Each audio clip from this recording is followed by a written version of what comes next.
বার কাউন্সিলকে যে ভাইবা নেওয়ার জন্য হাইকোর্ট যে নির্দেশ প্রদান করেছে, সেই নির্দেশের আলোকে বার কাউন্সিল আমাদের, যেহেতু আমরা 25 ব্যাচের ভাইবা প্রার্থী, আমাদের 25 ব্যাচের ভাইবা দ্রুত সম্পূর্ণ করে নতুন যে 22 তারিখ যে লিখিত পরীক্ষার যে ডেট দেওয়া হয়েছে, আমরা সেটাকে স্বাগত জানাই।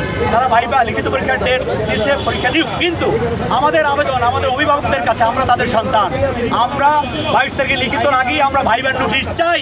এটা আমাদের আরেকটা কথা আমি দুঃখের সাথে বলতে চাই, করোনা বা যে কোনো ভাইরাসের এগেনস্টে ফাইট মানি ব্যাকট্রলের লেফট রাইট লেফট রাইট।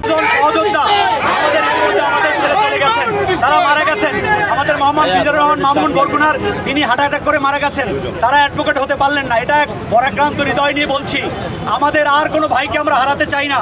মাননীয় বার কাউন্সিল, আমাদের অভিভাবক বৃন্দ, আপনাদের কাছে হাত জোর করে করজোরে অনুরোধ করছি, আবেদন জানাচ্ছি, এবং বাংলাদেশের মাননীয় প্রধানমন্ত্রী সফল রাষ্ট্রনায়ক তারেক রহমান মহোদয়ের কাছে আমাদের আবেদন, মাননীয় আইনমন্ত্রীর কাছে আমাদের আবেদন, আমাদের মাননীয় প্রধান বিচারপতি মহোদয়ের কাছে আবেদন, এবং বাংলাদেশের বার কাউন্সিল এনরোলমেন্ট কমিটির সকল অভিভাবকদের কাছে আমাদের আবেদন, বার কাউন্সিলের সকল নেতৃবৃন্দের কাছে আমাদের আবেদন। তারা আমাদেরকে বলেছে ভাইবা নেবেন, এরকম আমাদের সবাই আশ্বস্ত করেছেন, কিন্তু ভাইবার ডেটটা আমরা এখনো পাচ্ছি না। আমরা চাই 25 ব্যাচের ভাইবা, যেহেতু আমরা 25 ব্যাচের স্টুডেন্ট, আমরা 22 তারিখ 26 ব্যাচের লিখিত পরীক্ষার আগে ভাইবার নোটিশ চাই। আগামী দিনের মধ্যেই আমরা ভাইবার নোটিশ চাই। 22 তারিখে যে রিটেন পরীক্ষাটা আছে, রিটেন পরীক্ষার আগে মানে আজকেই আমাদের জানে কার্যকর করা হয়। আর এই জন্য আমাদের সারা বাংলাদেশ থেকে ভাই বোনেরা আসছে, আজকেই আমাদের জানে ভাইবার ডেট দেওয়া হয়। হাইকোর্টের রায়ে তারা তাদের রায় বহাল রাখছে, রিভিউর রেজাল্টটা বহাল রাখছে, অথবা আর কোনো বাধা নাই, তারা ভাইবা পরীক্ষা কেন দিচ্ছে না? বার কাউন্সিল কর্তৃপক্ষের কাছে করজোড়ে আবেদন করব। অনেক মানুষ এটা নিয়ে সিসি করতেছে, বার কাউন্সিল কর্তৃপক্ষ বলতেছে যে বার কাউন্সিল কি ধরনের প্রতিষ্ঠান।